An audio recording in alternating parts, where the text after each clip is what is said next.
Firman-Mu pelita bagi kakiku, terang bagi jalanku.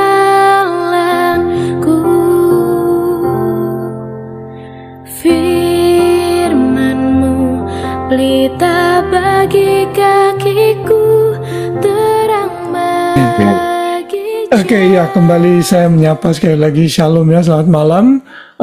Kalau ada yang mau komen atau komentar so far mengenai pelajaran kita, saudara bisa sampaikan mungkin. Kalau saya beri waktu yang sudah kita pelajari, kita sudah memasuki kitab yang ke-9 di Minor Prophet. Berarti hanya tinggal 2 kitab lagi setelah malam ini. Kita akan mengakhiri perjanjian lama. Wow, ya lebih dari 30 minggu ya, karena ada beberapa pelajaran awal-awal itu 2 buku gitu ya kadang-kadang. Lalu saya pikir setiap pertemuan 1 buku sajalah biar lebih nggak terburu-buru. Oke. Apa ada yang mau memberikan komentar atau pertanyaan so far? Komentar aja sih kok, Ya. cuman sebenarnya bukan juga komentar sih, cuman mau bilang thank you banget udah siapin waktu. Ini benar-benar bagus banget sih, maksudnya. Dan kebetulan memang saya kan suka banget sejarah. Ya. Jadi ini seperti audio. Iya, iya. Apa namanya, rather than reading gitu kan ya. Ya. Ini cuma mendengarkan aja dan pakai bahasa kita pula gitu kan, bukannya Iya. nggak bisa bahasa Inggris, cuman maksudnya jadi lebih bisa dimengerti lah banyak gitu Ya. kan. Iya, thank you kok. That's good, sama-sama dah, puji Tuhan ya. Saya juga berterima kasih saudara semua tetap semangat walaupun pada awalnya kalau saudara ingat pertama-tama itu lebih dari 20 orang tapi berguguran satu-satu ya. Dan hanya saudara inilah yang berapa orang ini ya, 7-8 orang yang setia, dan saya menghargai juga. Dan satu hal yang baik juga, walaupun jumlah kita sedikit, tapi tetaplah firman Tuhan, istana firman Tuhan. Orang-orang yang mendengar melalui mungkin YouTube pasti juga ada nanti nyangkut gitu ya, bisa dipakai. Oke, baik, kita akan melanjutkan pelajaran kita hari ini. Kitab yang tidak terlalu panjang ya, itu kitab Hagai. Sekarang screen-nya suka hilang-hilang nih. Nah ya, kitab Hagai ya, hanya 2 pasal. Kalau saudara membaca di rumah mungkin nggak sampai 10 menit ya udah selesai gitu. Nah, kitab Hagai ini bagian dari pelajaran kita tentunya di dalam seri bibliologi lesson ke-9 ya, yang berhubungan dengan intisari seluruh Alkitab. Kita masih punya big task again setelah kita selesai Old Testament. Dalam 3 minggu ke depan kita akan belajar perjanjian baru, yang menurut saya dalam perjanjian baru itu lebih susah mempersiapkannya karena penuh dengan hal penting gitu ya, doktrin. Tapi tentunya biarlah Tuhan saja yang pimpin, sehingga yang terpenting yang kita bisa ambil intisarinya itulah yang Tuhan mau kita sampaikan gitu ya. Nah, jadi ini kitab Hagai. Nah, kitab Hagai ini, Nabi Hagai secara khusus adalah seorang nabi yang bersama dengan Zakaria dan Maliaki adalah 3 nabi atau 3 kitab yang ditulis setelah mereka kembali dari pembuangan ya. Jadi saudara ingat ya, mereka itu kan dibuang ada 3 tahap ya, tahun 605, 597, lalu 586. Kemudian mereka kembali juga ada 3 tahap, 3 stage ya. Saya lupa tahun-tahunnya, saya lupa tulis di sini. Kalau saudara ingat waktu kita belajar kitab Esra, Nehemia, itu mereka kembali dalam 3 tahap juga, gitu ya. Setelah tahun 586 ya, salah satunya mungkin tahun 538 mereka kembali dari pembuangan, karena memang dinubuatkan pembuangan itu hanya 70 tahun saja. Nah, setelah 70 tahun itu mereka harus kembali ke negeri mereka. Nah, Zakaria, Maliaki, dan Hagai adalah 3 nabi yang dipakai Tuhan untuk memberikan semangat kepada orang Israel dalam membangun kembali bait suci, membangun kembali Yerusalem yang sudah runtuh, juga memulai kembali institusi agamawi mereka, ritual mereka seperti yang diperintahkan Musa dalam hukum Taurat gitu ya. Jadi mereka ini berusaha merestore kembali apa yang sudah lupa mereka lakukan setelah 70 tahun mereka tidak ada di negeri mereka gitu ya. Nah, saudara tahu juga Yeremia itu adalah salah satu nabi juga yang ada di pembuangan di tengah-tengah, lalu Daniel, Yeskiel juga, dan Kitab Ratapan itu juga ditulis sekitar masa-masa transisi between dibuang lalu di dalam pembuangan. Sedangkan Hagai, Zakaria, dan Maleaki itu saat mereka kembali dari pembuangan, ya. Jadi kitab Hagai ini adalah kitab yang paling sangat praktikal di dalam Perjanjian Lama, karena mengingatkan umat dan kita juga sebagai aplikasinya sebagai orang percaya, bagaimana kita memperhatikan apa yang penting dalam hidup kita. Karena nanti kita akan lihat Nabi Hagai itu membangkitkan kembali semangat mereka untuk membangun kembali bait suci yang sudah runtuh. Mereka sempat memulai tapi akhirnya mereka mengalami discouragement dan akhirnya mereka give up gitu ya, mereka menyerah. Karena itu Hagai harus tampil bersama Zakaria untuk men-stir up mereka lagi untuk kembali membangun bait suci yang sudah runtuh pada waktu itu. Ya, jadi tema utama dari kitab ini adalah membuat prioritas. Kita harus menempatkan prioritas yang terbaik, yang mana yang mesti kita lakukan, karena mereka sempat sedikit menyimpang dari prioritas membangun bait suci, malah membangun rumah-rumah mereka daripada membangun bait suci, begitu ya. Jadi itu dimulai pada tahun 538, kita ingat ya, di masa Esra dan Nehemia, di mana Raja Kores atau bahasa Inggrisnya itu Cyrus itu memerintahkan mereka untuk kembali dan membangun kembali bait suci. Nah ya, jadi itu kurang lebih highlight mengenai atau preview ya mengenai kitab Hagai.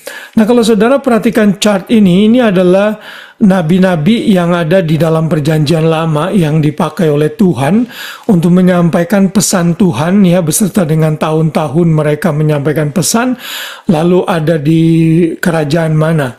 Ya, jadi kalau saudara lihat di nabi-nabi kecil yang 12 itu ada di sekitar pemerintahan kerajaan Assyria, Babilonia, dan Persia.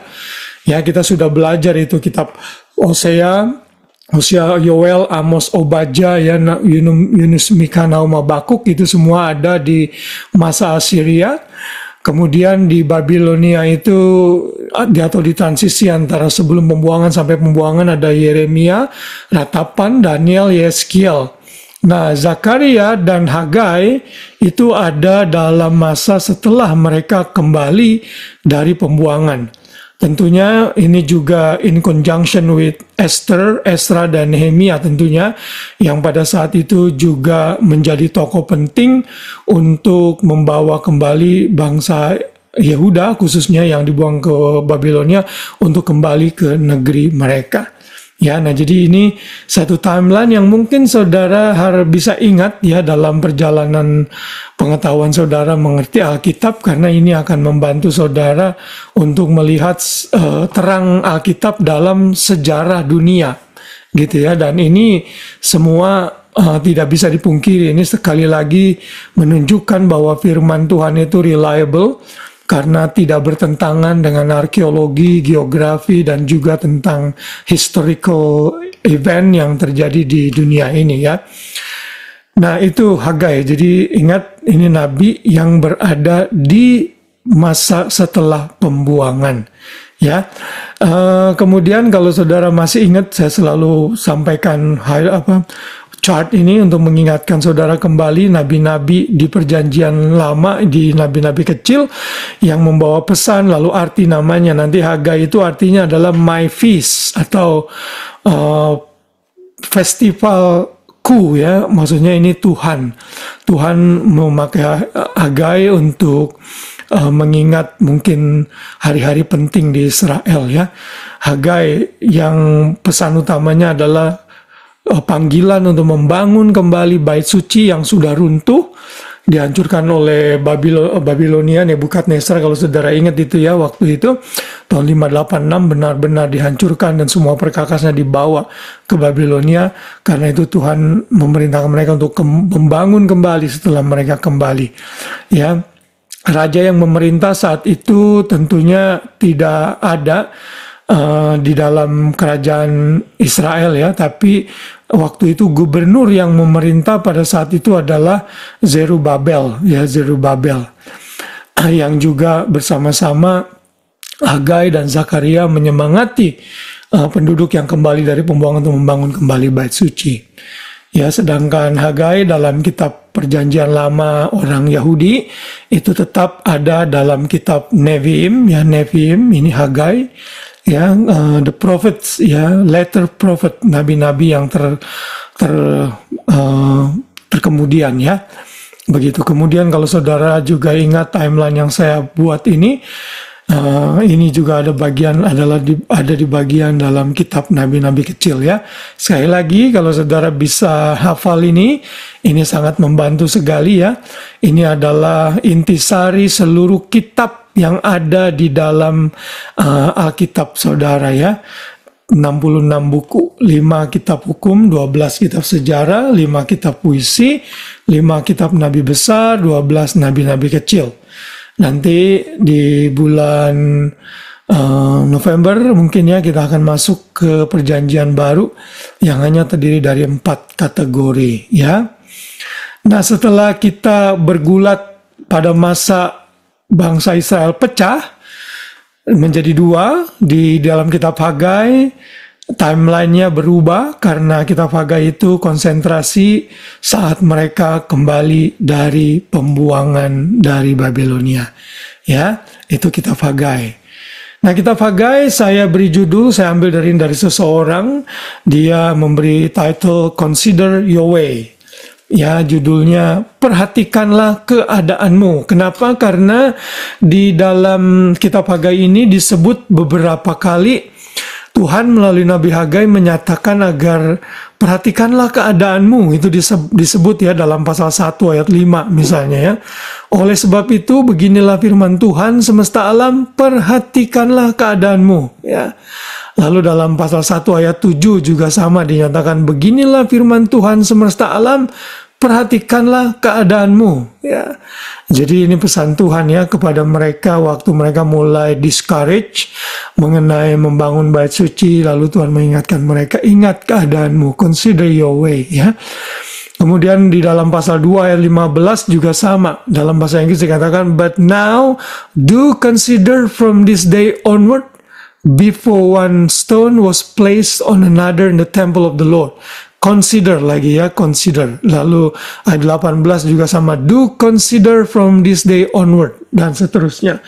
Jadi ini adalah satu pengingat yang diberikan oleh Hagai ya. Tuhan memakai Hagai agar bangsa Yehuda, Israel, sisa Israel yang kembali ke tanah perjanjian itu untuk mengingat kembali keadaan mereka dan perhatikan apa yang mesti mereka lakukan di hadapan Tuhan, mana yang terpenting yang harus mereka lakukan. Mereka harus mengarahkan hati mereka, pikiran mereka kepada Tuhan sehingga mereka tidak patah semangat dalam menjalani hari-hari mereka ya. Bukankah ini kadang-kala menjadi hidup kita juga ya? Dalam hidup ini kita bisa mengalami discouragement karena berbagai macam hal. Mungkin kita sudah mulai jauh dari Tuhan, tapi kita diingatkan lagi back, kembali lagi, return lagi kepada Tuhan.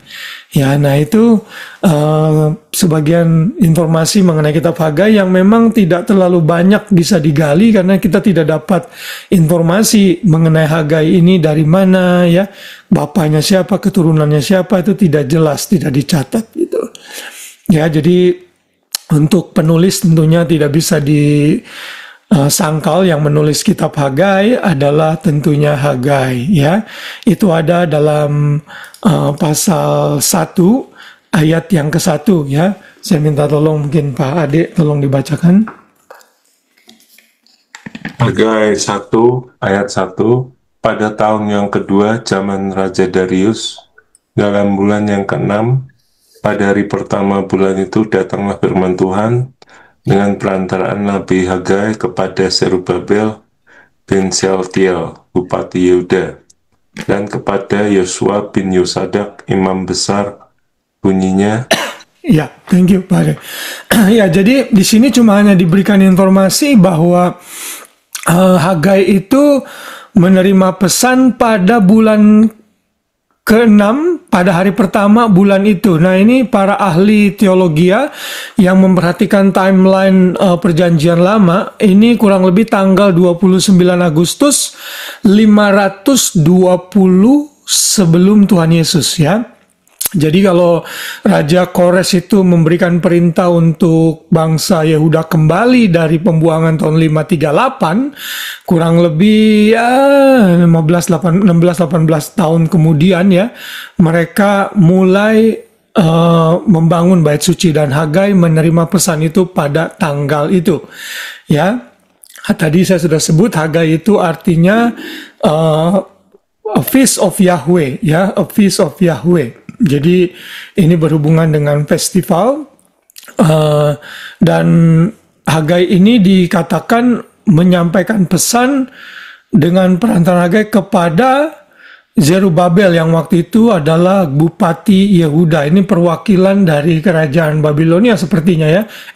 Persia, yang untuk membawahi daerah Yehuda dan sekitarnya. Dan saat itu gubernurnya adalah Zerubabel. Jadi ini orang pemerintahan yang dipakai Tuhan untuk membantu bangsa Yehuda settle kembali di tanah perjanjian mereka. Ya, nah saudara, nama Hagai ini saya tidak tahu kenapa disebut festival, ya. Mungkin memang untuk mengingatkan kembali kali, ya, apa yang ritual-ritual yang harus mereka lakukan gitu, untuk merestore kembali apa yang pernah mereka lakukan gitu. Karena kita tahu di dalam perjanjian lama itu kan ada beberapa festival di Israel yang mereka harus lakukan itu, ya. Beberapa festival mereka harus datang ke Yerusalem untuk merayakannya, misalnya hari raya Paskah, hari raya Tabernakel, Pondok Daun Tabernakel dan sebagainya. Nah, itu mungkin, ya, pesan Tuhan untuk Hagai. Nah, nama Hagai disebut 2 kali dalam kitab Esra, yaitu Esra pasal 5 ayat 1 yang berbunyi, tetapi Nabi Hagai dan Zakaria bin Ido, kedua nabi itu bernubuat terhadap orang-orang Yahudi yang tinggal di Yehuda dan di Yerusalem dalam nama Allah Israel yang menyertai mereka. Ayat 2, pada waktu itu mulailah Zerubabel bin Shealtiel dan Yesua bin Zozadak membangun rumah Allah yang ada di Yerusalem. Mereka didampingi dan dibantu oleh nabi-nabi Allah. Jadi ada 3 tokoh penting yang memulai pembangunan bait suci, yaitu Zerubabel, kemudian Yesua dan juga Zakaria, ya, itu yang membangkitkan kembali, juga termasuk Hagai di dalamnya untuk mereka membangun kembali bait suci, ya. Kemudian Esra pasal 6 ayat 14 juga Hagai disebut lagi. Para tua-tua orang Yahudi melanjutkan pembangunan itu dengan lancar, digerakkan oleh nubuat Nabi Hagai dan Nabi Zakaria bin Ido dan seterusnya, ya. Jadi Hagai sempat disebut dalam kitab Esra, ya. Jadi Hagai dan Zakaria dipakai untuk memberikan semangat kembali kepada orang-orang yang mulai kehilangan semangatnya dalam membangun bait suci, ya. Nah, ada pendapat yang menyatakan bahwa kemungkinan besar Hagai ini melihat kemegahan bait Salomo yang pada waktu itu masih berdiri sebelum Babilonia datang. Kemungkinan besar dia menyaksikan gitu, ya, karena di dalam salah satu kitab Hagai itu disebut, ya, kemegahan kitab kemegahan bait suci, mengingatkan mereka akan kemegahan bait suci gitu ya. Jadi kemungkinan besar Hagai tahu kemegahan bait suci Salomo yang saya sudah pernah sebut waktu itu, waktu kita belajar kitab Dua Raja-Raja atau Dua Tawarik pada waktu itu, bahwa kekayaan atau nilai value dari bait suci Salomo itu luar biasa mahalnya gitu ya. Kalau itu benar, berarti pada saat Hagai menulis kitab ini, dia itu mungkin berusia sudah sangat tua ya, 70 atau 80 tahun ya. Karena kan bait suci dihancurkan tahun 586. Lalu dia menulis kurang lebih tahun 520, berarti sekitar 70 sampai 80 tahun usianya. Jadi dia sudah cukup tua pada saat dia menulis kitab Esra ini ya. Nah, nama Esra ini memang disebut di tempat-tempat lain, tetapi tidak mengacu kepada Hagai yang menulis kitab Hagai ya. Nah, jadi itu kurang lebih mengenai penulis dari kitab Hagai. Sekarang kita masuk kepada penerima kitab Hagai.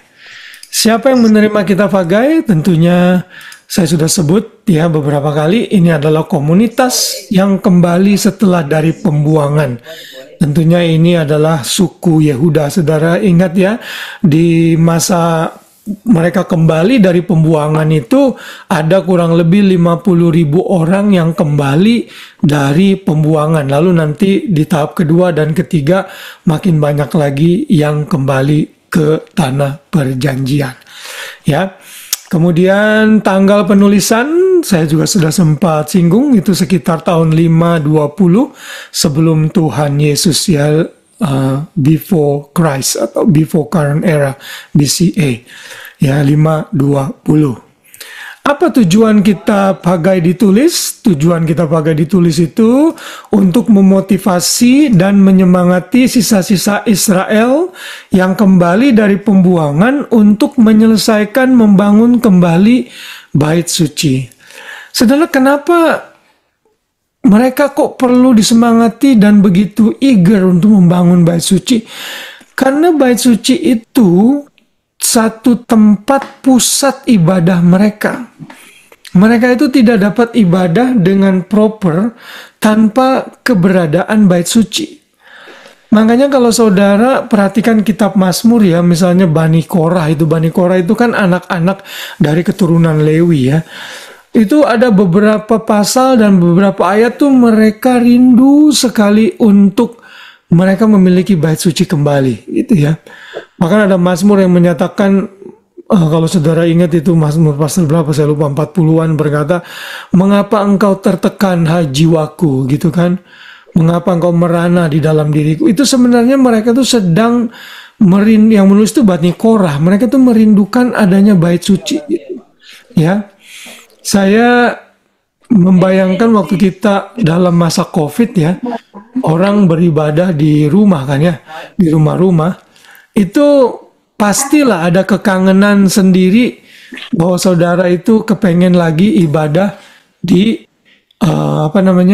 di gereja gitu ya. Saya ingat cici saya pada waktu itu bilang, waduh, udah lama juga ya nih nggak beribadah di gereja gitu ya, kayaknya kepengen berada di gereja gitu. Nah, saya ingin juga beribadah di gereja gitu, karena rohnya itu, spiritnya itu sangat berbeda sekali kalau kita beribadah di rumah dan di gereja gitu. Nah, jadi saudara bayangkan ya, situasi itu tuh ya kurang lebih, walaupun nggak sama, kurang lebih menggambarkan keadaan orang Israel itu yang rindu adanya bait suci gitu ya. Makanya saya agak aneh dan heran gitu ya, kalau ada orang Kristen itu nggak mau datang ke gereja, itu something wrong saudara ya. Ada sesuatu yang salah di sana. Orang Kristen itu harus senang beribadah saudara ya, harus senang berkumpul, bersekutu bersama-sama dengan saudara-saudara seiman yang lain gitu. Jadi kalau orang Kristen gak senang beribadah tuh saya meragukan, ini dia orang Kristen apa bukan gitu ya. Oh, saya mau online aja, nggak apa-apa, sama aja. No, it's not the same ya. pada waktu zaman dulu mana ada online begitu. Mereka semua lakukan semuanya secara fisik. Mempersembahkan korban, membunuh korban di altar tuh para imam itu secara fisik. Makanya pada waktu mereka kembali, hal yang pertama yang mereka mesti lakukan adalah institusi bait suci ya harus ada. Karena itulah Hagai, Zakaria, Zerubabel, Yosua itu memberikan semangat agar mereka membangun kembali bait suci.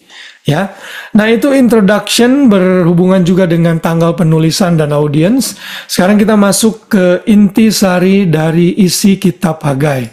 Kalau saudara mau membagi dua ya, saya belum ganti lagi ini ya. Sebentar saya ganti dulu biar nggak kelupaan ya. Kalau saudara mau membagi dua kitab Hagai, ya itu bisa dibagi menjadi dua kategori ya, kategori. Pasal pertama itu khotbah atau sermon atau pesan yang panjang yang dimulai tanggal 29 Agustus 520 untuk memulai membangun kembali bait suci. Ya, sedangkan di pasal yang kedua itu ada 3 khotbah atau 3 sermons yang disampaikan oleh Hagai untuk mereka tetap membangun, jangan berhenti, ayo tetap membangun gitu ya. Dan keempat pesan ini disampaikan dalam periode 4 bulan, ya 4 bulan. Dan di dalam pasal yang pertama itu cukup panjang sermonnya atau khotbahnya atau pesannya, ya. Sedangkan yang 3 lagi, pesan kedua, 3 dan keempat itu ada di pasal kedua dan itu sedikit pendek dibandingkan dengan pesan yang pertama. Ya, jadi ini satu hal yang perlu diingatkan oleh bangsa, oleh Hagai agar mereka kembali memperhatikan yang utama, karena pada saat itu mereka sempat meninggalkan prioritas ini, ya. Instead of membangun, mereka malah membangun rumah mereka sendiri, kediaman mereka sendiri. Karena itu Hagai kembali mengingatkan, ayo kembali lagi, ingat prioritasnya. Ingat prioritasnya. Jangan sampai kita salah prioritas. Nah, kalau saudara mau ambil aplikasi dengan ini sangat baik sekali ya. Tentunya Tuhan mau kita itu punya prioritas yang baik dalam hidup ini. Memprioritaskan Tuhan di atas segalanya gitu ya. Ada kisah lucu ya, kadang-kadang kita lupa the first thing first gitu. Apa yang mesti kita lakukan lebih dulu ya. Ada sebuah keluarga mau holiday ke luar negeri, lalu mereka anak-anaknya 3 gitu ya, bawaannya banyak, mereka mau check in, naik pesawat, sampai di counter pesawat mau check in, suaminya bilang begini, wah saya berharap kita bisa bawa piano ya. Istrinya ketawa dan bilang, why? Kenapa mesti bawa piano? Nggak lihat apa? Tas udah banyak begitu. 16 biji udah. Masih mau bawa piano lagi. Suaminya bilang, iya saya tahu.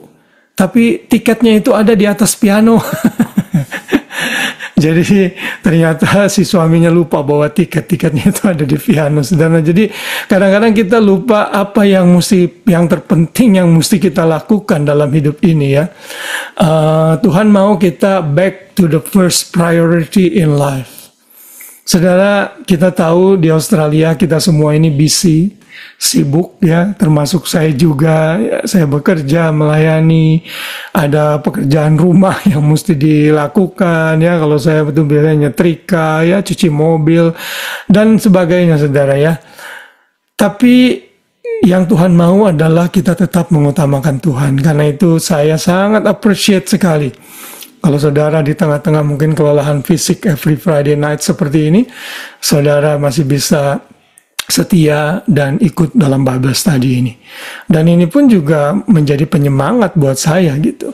Sekali lagi kan tidak mudah mempersiapkan ini ya, makanya saya juga adakan ini jam 9. Biasanya tuh saya buat persiapan ini during the week, lalu pada saat Friday-nya itu tuh mulai jam 7 gitu ya, saya sudah mulai review lagi.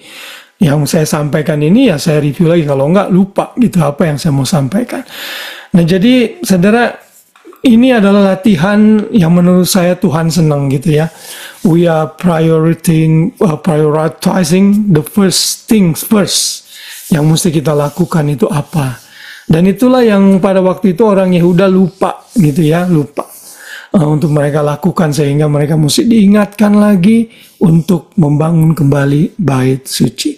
Ya, jadi ingat ya, Zerubabel itu gubernurnya, lalu Yosua itu imam besarnya, jadi civil leadernya itu adalah Zerubabel, lalu pemimpin Yesua itu pemimpin kerohanian yang pada waktu itu bergerak untuk memimpin bangsa Israel kembali membangun bait suci.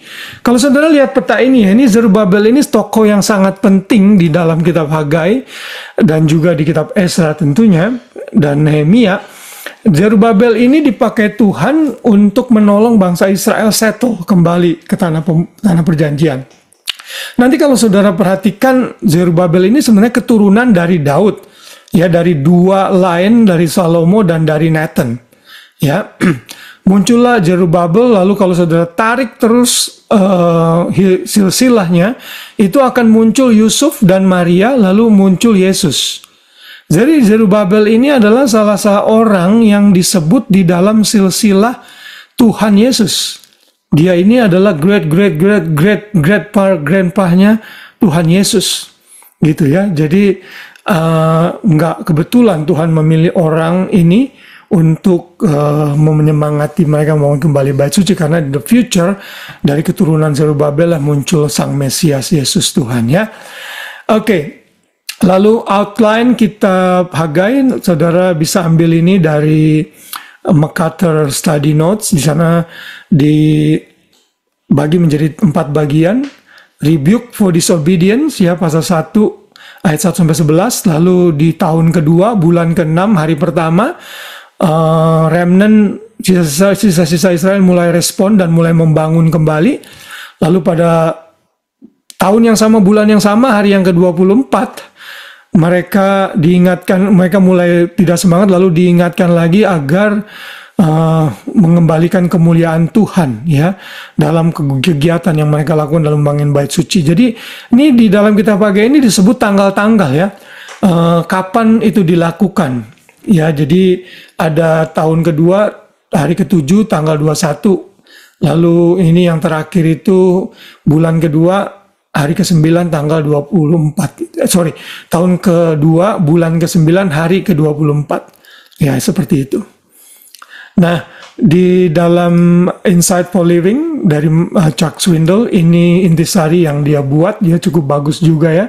First message itu rebuild God's temple, rebuke, reflection, divine discipline, repentance, respond, I am with you. Ya, jadi mereka diingatkan lagi, lalu Tuhan berkata melalui Hagai, tenang saja, aku bersama engkau, menyertai engkau.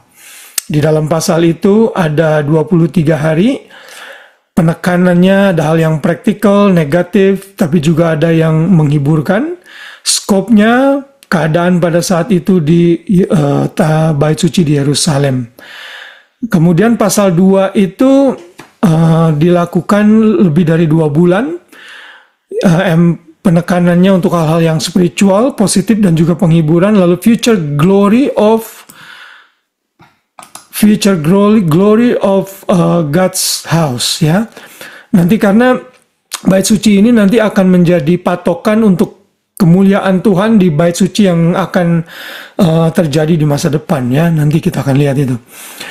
Jadi di pasal kedua itu ada second, third, and fourth messages, encouragement and hope. Take courage, I will bless you, I have chosen you, gitu, ya. Lalu tema utama dari kitab Hagai adalah we must put God first in order to experience His blessing. Nah, ya, kalau saudara dan saya mau diberkati Tuhan, harus utamakan Tuhan. Karena kan ada ayat yang mengatakan, carilah dahulu kerajaan Allah dan kebenarannya, maka semuanya akan ditambahkan kepadamu. Itu benar, saudara, ya. Maksudnya semuanya itu bukan berarti saudara punya kapal pesiar, harus punya helikopter mewah, bukan itu maksudnya. Kan konteksnya semuanya itu apa? Makan, minum, pakai, ya kan? Seperti bunga bakung di padang, lalu burung di udara, Tuhan tidak pernah meninggalkan mereka, selalu ada pakaian, makan, tempat tinggal, gitu, ya. Jadi pakai, tempat tinggal, makanan. Jadi itu 3 hal itu. Semuanya itu Tuhan tidak akan pernah tinggalkan. Pasti Tuhan akan memberkati lebih. Dan saudara dan saya sudah jadi bukti bagaimana Tuhan memberkati kita. Kalau kita memprioritaskan Tuhan, Tuhan tidak akan pernah tinggalkan kita. Orang-orang yang struggle dengan needs, kebutuhan mereka mesti lakukan pengujian diri. Saya udah mengutamakan Tuhan atau belum? Gitu. Karena rata-rata orang-orang yang kekurangan itu biasanya mereka kurang mengutamakan Tuhan sehingga banyak berkat yang tersumbat gitu. Nah, kita tidak mau seperti itu tentunya ya. Nah, ini ada sedikit overview mengenai beberapa bait suci ya, temples yang ada di Alkitab yang dicatat ya. Saya ambil ini dari Nelson Thomas ya, Bible ya. Explanation of the Bible. Di sini kalau saudara perhatikan bait suci itu ada beberapa disebut di dalam Alkitab.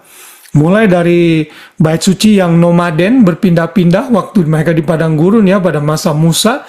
Mereka pindah kemana, mereka mesti lipat, bangun lagi, itu ribet sekali. Tapi pada masa Daud mempersiapkan pembangunan bait suci, tapi Daud tidak diizinkan kan bangun bait suci karena dia a man of blood. Karena itu Salomo anaknya yang melanjutkan, dibangunlah Solomon Temple. Setelah itu dihancurkan oleh Nabukadnezar, Zerubabel mulai membangun, tapi tidak selesai. Sehingga Herodes untuk menarik hati mengenai kepada bangsa Israel, yang walaupun dia bukan orang Israel, dia membantu membangun bait suci. Makanya bait suci kedua itu disebut Herod's Temple. Ya, nah setelah itu kita tahu pada tahun 70 itu dihancurkan oleh Kaisar Titus ya, yang datang ke Yerusalem pada waktu itu. Nah setelah itu orang Israel tidak punya lagi bait suci. Lalu di dalam Perjanjian Baru bait suci yang disebut itu bersifat spiritual ya. The present temple itu ada di hati kita masing-masing, di dalam tubuh orang percaya. Jadi kita ini adalah bait Roh Kudus. Ya, yang harus kita perhatikan. Nah, nanti di masa depan di akhir zaman ada bait suci ketiga yang mulai dibangun pada Wahyu 11 di masa Antikris. Ya, nah lalu kemudian di masa milenium Yeskiel menubuatkan akan ada millennial temple, di mana nanti di masa milenium mereka akan kembali melakukan lagi ritual-ritual mereka untuk mengingat apa yang Yesus sudah lakukan gitu ya, looking back dengan melakukan ritual itu ya. Lalu kemudian ada temple yang kekal, di mana ini Tuhan sendirilah ya yang menjadi bait sucinya ya. The Lord God Almighty and the Lamb of its temple, spiritual temple, ini the greatest temple of all, dan ini terjadi di kekekalan begitu. Ya, nah saat ini saudara mengerti saja bait suci yang fisik di Israel tidak ada. Sekarang ini kitalah gereja Tuhan lah yang menjadi bait suci dari Tuhan. Karena itu ada ayat yang mengatakan kita harus menjaga hidup kita karena tubuh kita ini bait dari Roh Kudus ya. 1 Korintus 6 ayat 19. Tidak tahukah kamu bahwa tubuhmu itu adalah bait Roh Kudus yang dibeli dengan harga yang mahal? Nah gitu, jadi orang-orang itu yang orang percaya, yang mengaku orang percaya tapi masih hidup dalam dosa, mereka nggak ngerti tuh bahwa tubuhnya adalah bait dari Roh Kudus. Kalau tubuh kita bait Roh Kudus, kita nggak boleh merusak tubuh kita dengan apapun juga, termasuk dengan makan makanan yang tidak baik ya, sehingga memperpendek umur kita. Termasuk juga saudara mungkin merokok, minum minuman keras, dan lain-lain. Itu juga bagian saudara tidak memperhatikan tubuh saudara sebagai bait Roh Kudus. Tentunya Tuhan tidak mau ya. Oke. Nah sekarang kita masuk ke dalam pasal 1 mengenai kitab Hagai ini ya. Kita akan melihat summary-nya saja, di mana pada waktu itu Tuhan memerintahkan melalui Nabi Hagai untuk membangun kembali rumah Tuhan ya. Ayat 6, karena mereka sudah mulai lupa untuk hal itu, mereka mulai membangun rumah-rumah mereka. Ayat 6 diingatkan, kamu menabur banyak tetapi membawa pulang hasil sedikit. Kamu makan tetapi tidak sampai kenyang. Kamu minum tapi tidak sampai puas. Kamu berpakaian tapi badanmu tidak sampai panas. Dan orang yang bekerja untuk upah, ia bekerja untuk upah yang ditaruh dalam pundi-pundi yang berlobang. Jadi ini berkat-berkat yang bocor, saudara. Kenapa? Karena mereka tidak memprioritaskan Tuhan. Lalu dimulai ayat 12, Zerubabel bin Seltiel dan Yosua bin Zozadak, imam besar dan selebihnya dari bangsa itu mendengarkan suara Tuhan Allah mereka dan juga perkataan Nabi Hagai sesuai dengan apa yang disuruhkan kepadanya oleh Tuhan Allah mereka, lalu takutlah bangsa itu kepada Tuhan. Ya. Jadi setelah 16 tahun mereka membangun, mereka lupa lagi, mereka tidak membangun lagi. Mereka ada gap 16 tahun tidak membangun, melanjutkan bait suci. Karena itulah mereka harus di stir up lagi untuk membangun kembali bait suci yang mereka mulai bangun. Ya. Ayat 14 nanti saudara sendiri baca di rumah. Di situ dikatakan Tuhan menggerakkan semangat Zerubabel bin Seltiel bupati Yehuda dan semangat Yosua bin Zozadak imam besar dan semangat selebihnya dari bangsa itu, maka datanglah mereka lalu melakukan pekerjaan pembangunan rumah Tuhan semesta alam Allah mereka. Jadi mereka mulai membangun kembali tuh, ya. Ayat 13 dan 14 mereka sadar, mereka bertobat, mereka mulai membangun kembali. Ya. Lalu di dalam pasal 2 ayat 1a, nah saudara kalau saudara baca Alkitab bahasa Inggris ya, pasal 2 ayat 1a ini masih masuk ke dalam ayat yang ke 15 gitu. Kalau di Indonesia dimasukkan ke dalam pasal 2 ya. Di situ pada hari yang ke-24 dalam bulan yang ke-6 ya. Nah ini adalah tanggal 21 September 520 sebelum Tuhan Yesus. Jadi 23 hari kemudian ya. Jadi mereka mulai bertobat, berbalik kepada Tuhan dan mulai membangun kembali bait suci. Nah ya, itu adalah pesan sermon yang pertama. Nah pesan yang kedua, ketiga, dan keempat ada di pasal yang kedua. Ya, kalau saudara perhatikan pasal 2 ayat yang ke-1b, di situ dikatakan pada tahun yang kedua zaman Raja Darius dalam bulan yang ke-7 pada tanggal 21 bulan itu datanglah firman Tuhan dengan perantara Nabi Hagai, bunyinya, katakanlah kepada Zerubabel bin Seltiel bupati Yehuda dan kepada Yesua bin Zozadak imam besar dan kepada selebihnya dari bangsa itu demikian, masih adakah di antara kamu yang telah melihat rumah ini dalam kemegahannya semula? Dan bagaimanakah kamu lihat keadaannya sekarang? Bukankah keadaannya di matamu seperti tidak ada artinya? Nah ini yang tadi saya bilang, Hagai itu sepertinya menyaksikan kemegahan bait suci Salomo, sehingga dia mengingatkan, ayo dong, ya ingat enggak megahnya bait suci yang dulu kita punya? Ayo jangan berhenti, kita bangun lagi. Itu maksudnya ya. Tapi ayat kelima dikatakan, tetapi sekarang kuatkanlah hatimu, hai Zerubabel, demikianlah firman Tuhan. Kuatkanlah hatimu, hai Yosua bin Zozadak, imam besar. Kuatkanlah hatimu, hai segala rakyat negeri, demikianlah firman Tuhan. Bekerjalah, sebab aku ini menyertai kamu. Demikianlah firman Tuhan semesta alam. Ya, nah jadi di sini disemangati dengan membandingkan bait suci Salomo yang waktu itu mereka miliki. Ya, di masa inilah mereka mulai merasakan discouragement sehingga tidak mau melanjutkan pembangunan bait suci. Lalu pada ayat-ayat selanjutnya Yosua mulai menyatakan di sini ya, sesuai dengan janji yang telah kuikat dengan kamu pada waktu kamu keluar dari Mesir, dan Rohku tetap tinggal di tengah-tengah kamu, janganlah takut. Ya, ingat lagi, jangan takut, sebab beginilah firman Tuhan semesta alam, sedikit waktu lagi maka aku akan menggoncangkan langit dan bumi, laut dan darat. Aku akan menggoncangkan segala bangsa, sehingga barang yang indah-indah kepunyaan segala bangsa datang mengalir, maka aku akan memenuhi rumah ini dengan kemegahan firman Tuhan semesta alam. Nah sepertinya ini berhubungan dengan future glory yang nanti akan miliki kembali dalam bait suci ya. Jadi bukan bukan mengacu kepada bait suci yang akan sedang mereka bangun pada saat itu. Lalu Tuhan bilang kepunyaan kulah perak dan kepunyaan kulah emas. Demikianlah firman Tuhan semesta alam.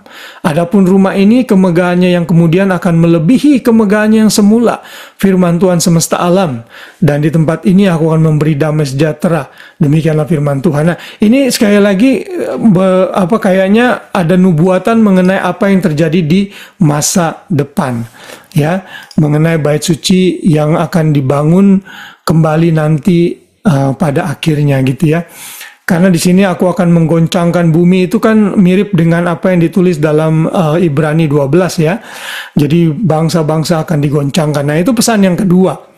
Lalu pesan yang ketiga ada dalam ayat yang ke-11 ya. Nah, di sini ada mulai pesan mengenai bahaya kontaminasi dari dosa dan akibat-akibat dosa. Ya, ayat 11 dikatakan pada tanggal 24 bulan yang ke-9. Nah, ini tanggal yang baru lagi ya. Pada tahun kedua zaman Darius datanglah firman Tuhan. Nah, ini Desember tanggal 18/5/20. Ya, ini 3 bulan kemudian setelah mereka memulai kembali membangun bait suci dan mulai nggak semangat lagi. Nah, di sini dikatakan beginilah firman Tuhan semesta alam. Tanyakanlah pengajaran kepada para imam. Ya, andaikan seorang membawa daging kudus dalam punca bajunya, lalu dengan puncanya itu ia menyentuh roti atau sesuatu masakan atau anggur atau minyak atau sesuatu yang dapat dimakan, menjadi kuduskah yang disentuh itu? Lalu para imam itu menjawab, katanya, tidak. Berkatalah pula Hagai, jika seseorang yang najis oleh mayat menyentuh semuanya ini menjadi najiskah yang disentuh itu? Lalu para imam itu menjawab, katanya, tentu. Maka berbicaralah Hagai, katanya, begitu juga dengan umat ini dan dengan bangsa ini di hadapanku. Demikianlah firman Tuhan, dan dengan segala yang dibuat tangan mereka dan yang dipersembahkan mereka di sana adalah najis. Saudara, ayat-ayat ini menunjukkan bahwa kenajisan itu bisa mencemarkan banyak hal. Tetapi kekudusan itu tidak bisa transfer. Ya, kekudusan itu harus diusahakan. Ya, tapi kalau kontaminasi dari dosa itu cepat sekali. Karena itulah yang terjadi pada saat itu. Mereka mulai lupa dengan prioritas mereka, sehingga mereka tidak tahu mana yang harus didahulukan. Ya, setelah 3 bulan membangun ini, mereka ingin cepat-cepat gitu ya, melihat hasilnya, tapi ternyata belum juga, sehingga mereka kehilangan semangat. Ya, nah, setelah ayat ini nanti saudara perhatikan pertanian mereka tidak menghasilkan sesuai yang diharapkan. Ya, karena kenapa? Karena ketidaktaatan mereka. Karena mereka saat itu kan stop dan melakukan kegiatan mereka sehari-hari, tapi hasilnya nggak maksimal. Kenapa? Karena mereka melupakan Tuhan, melupakan prioritas apa yang mereka mesti lakukan pada saat itu. Ya, di situ dinyatakan dalam ayat 21, maka datanglah firman Tuhan. Nah, ini berhubungan dengan coronation ya. Coronation itu di mana nanti Zerubabel itu sebagai tipologi di masa depan, bahwa melalui Zerubabel akan terlahir Mesias gitu ya. Maka datanglah firman Tuhan kedua kalinya kepada Hagai pada tanggal 24 bulan itu. Ini tanggal yang sama ya, 18 Desember ya. Katakanlah kepada Zerubabel bupati Yehuda, begini aku akan menggoncangkan langit dan bumi, dan aku akan menunggang balikan takhta raja-raja. Aku akan memunahkan kekuasaan kerajaan bangsa-bangsa, dan akan menjungkir balikan kereta dan pengendaranya.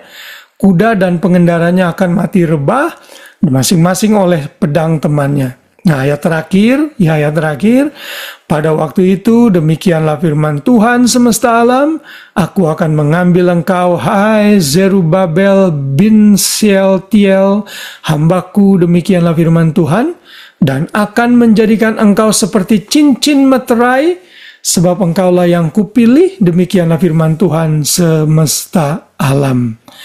Nah, kalau saudara ingat, cincin itu ya, signet itu kan lambang pengesahan di masa lalu. Kalau saudara ingat kisah Esther ya, dan beberapa kisah di Alkitab, kalau mau mengesahkan sesuatu itu harus ada cap. Cincin raja itu kayak ada stempelnya ya, tinggal dicap begitu, menandakan itu sah.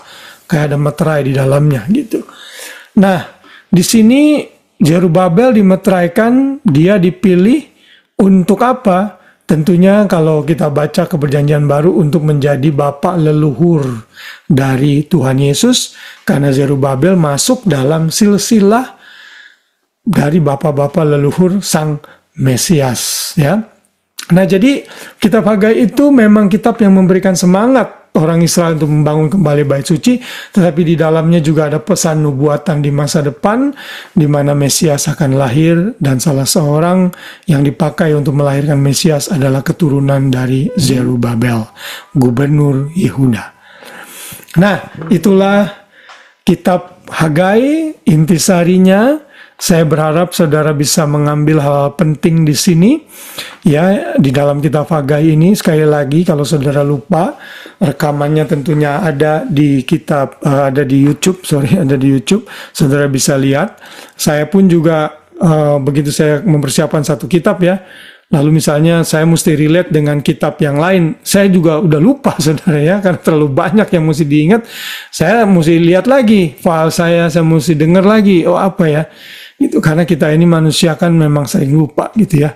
Jangankan berminggu-minggu, yang kita makan kemarin aja kita lupa kita makan apa kemarin ya.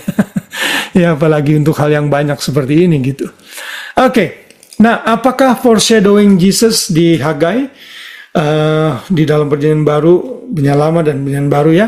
Kita tentunya tadi saya sudah sebut mengenai Zerubabel, ya, di mana di situ ada janji pemulihan dan keberkatan yang menggunakan apa namanya? Kok saya tulis gelas itu ya? Saya salah tulis ya. Tuhan menggunakan saya maksudnya tulis apa itu? Menggunakan pesan yang ada di kitab Hagai untuk menyatakan Mesias akan lahir melalui Zerubabel, ya. Itu foreshadowing Yesus di dalam kitab Hagai, bayangan Tuhan Yesus di dalam kitab Hagai, ya. Nah, ada 4 hal praktis yang saya mau bagikan, bisa saudara bawa, ya, setelah malam ini dari kitab Hagai. Sekali lagi, doctrine first, pengajaran first, and then practical menyusul.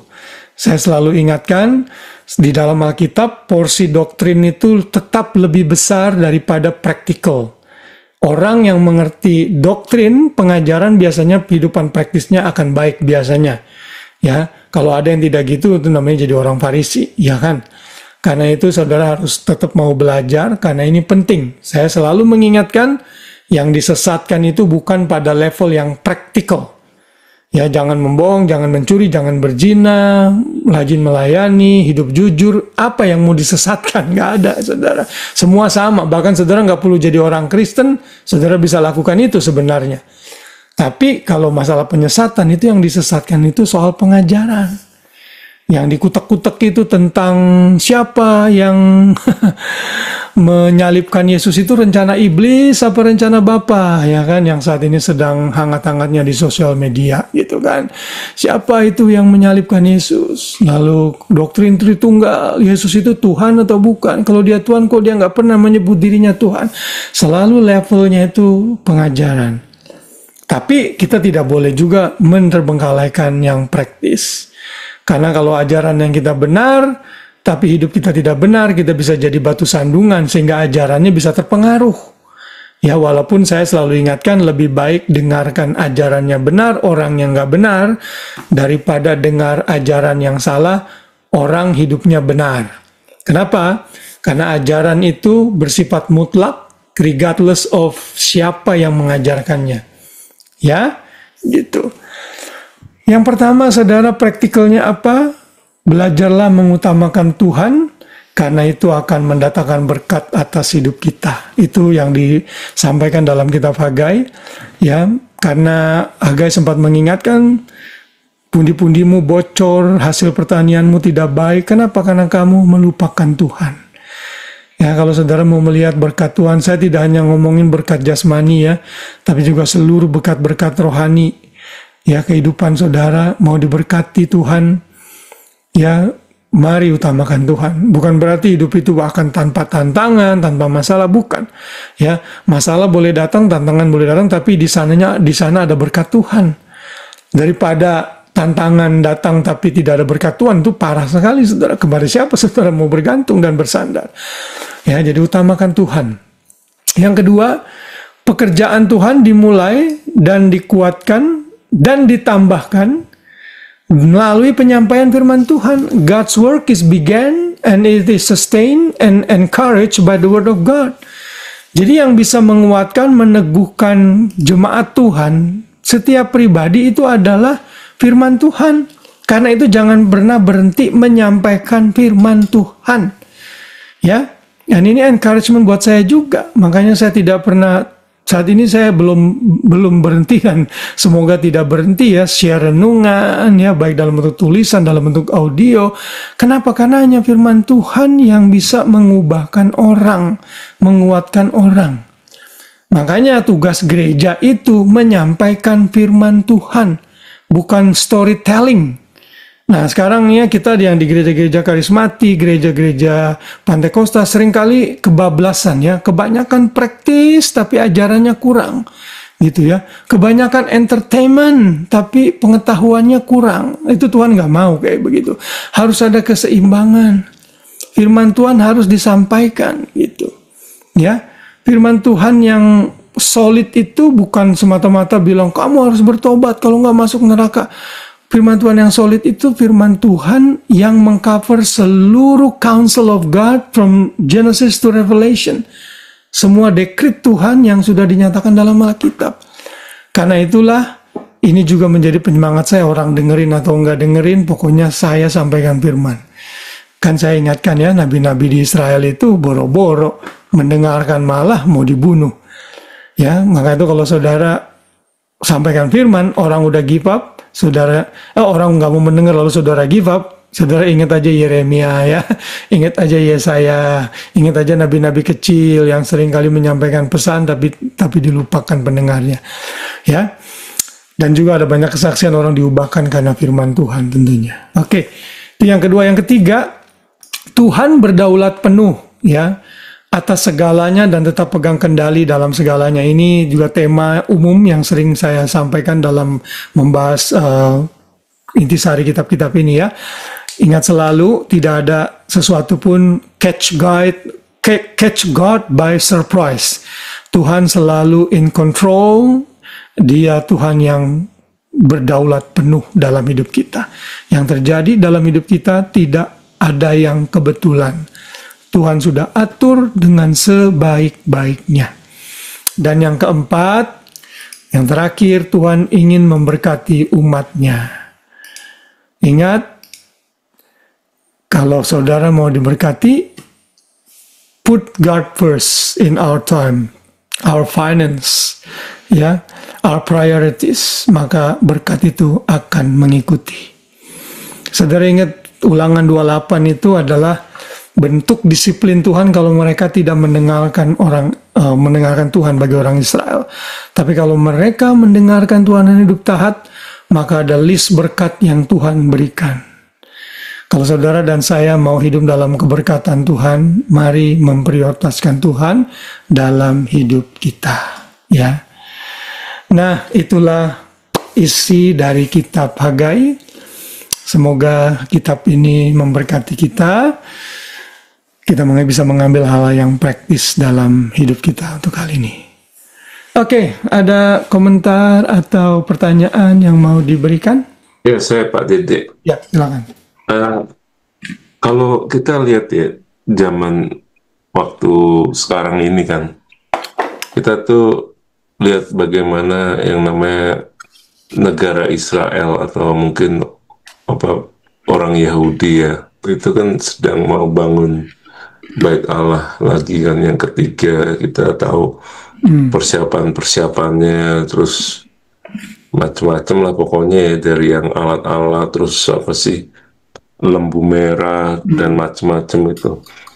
Sebenarnya saya tuh bingung Pak Dede ya, kita tuh sebagai orang Kristen itu kalau melihat hal demikian itu apakah ya maaf nih, mendukung, menolak, atau ya hanya melihat itu sebagai tanda zaman.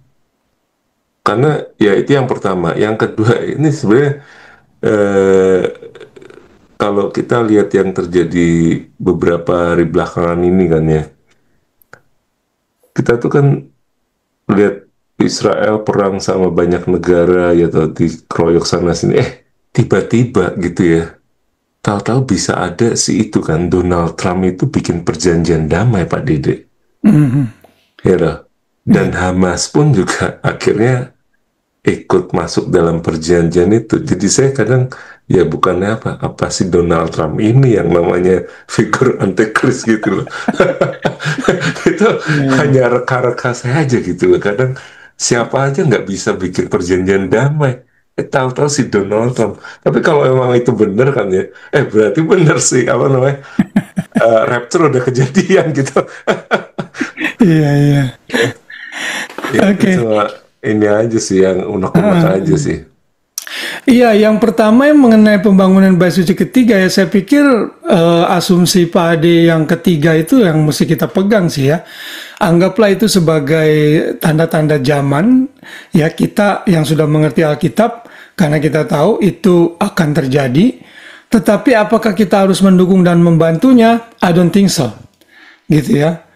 Kita nggak perlu mensupport hal itu karena itu nothing to do dengan believer anyway gitu, ya kan? Karena kita tahu bait suci ketiga ini kan urusannya nanti Tuhan deal dengan Israel, ya kan? Dan in order for them to go back to the ritual routine in Old Testament itu bait suci ketiga harus ada, dan itu Tuhan buat untuk menggenapi rencananya di akhir zaman nanti. Karena antikris harus berdiri di bait suci pada saat itu di kitab Wahyu dan menyatakan dirinya sebagai Allah. Kalau nggak ada bait suci ketiga, di mana dia akan berdiri? Gitu. Nah, jadi saya pikir ambil saja itu sebagai bentuk. Jadi kita pas dengar itu, oh ternyata nubuatan Alkitab sudah mulai digenapi, gitu. Ya gitu aja. Ya, kita dukung atau tidak dukung, kalau itu rencana Tuhan itu pasti akan terjadi. Tapi menurut saya kita lebih baik dukung dana untuk pekerjaan Tuhan, pemberitaan Injil itu lebih baik menurut saya, daripada kita spend uang kita, resources kita untuk hal itu yang memang tidak berhubungan erat dengan pemberitaan Injil gitu. Ya, itu sih menurut saya yang pertama ya, yang saya bisa kasih opinion gitu. Lalu yang kedua itu yang dibuat oleh Donald Trump ini kan udah dicoba juga Pak Ade oleh beberapa pemimpin sebelumnya. Dan setiap presiden itu punya highlight-nya masing-masing di Amerika. Dulu kita ingat George W. Bush ya, lalu Barack Obama juga sempat, lalu Bill Clinton juga sempat, tapi nggak ada yang succeed. Nah, damai yang dilakukan oleh Donald Trump ini ya bisa jadi damai semu, dan kita lihat juga kayaknya nggak mudah-mudah banget gitu, karena damai itu kan disertai ancaman kan. Kalau you nggak ikuti, nggak benar-benar release this hostage yang ditawan itu, tawanan itu, apa namanya? Apa istilahnya bahasa Indonesia? Sandra, ya, benar-benar akan total obliterate itu, jadi di-destroy sepenuhnya. Nah, jadi menurut saya Donald Trump sih bukan antikris ya, gitu, karena kalau Donald Trump antikris, wah kita ketinggalan itu, berarti kita nggak terangkat itu ya, dan bahaya itu ya. Jadi ini itu apa ya? Menurut saya itu preview bahwa all men, where all leaders can do whatever they want to do to try create peace treaty between Israel and Hamas. Tapi nggak akan ada nanti yang sesempurna antikris gitu. Nah, waktu nanti antikris itu nggak usah dipaksa-paksa. Kenapa? Karena dia punya power yang orang nggak mungkin bisa nolak gitu pada saat itu nanti gitu ya. Nah, sekali lagi kita lebih baik jangan mereka-reka antikris, karena ya, ini tokoh yang memang belum dinyatakan. Saya yakin iblis sudah mempersiapkan gitu, tapi bukan yang ada sekarang ini gitu ya.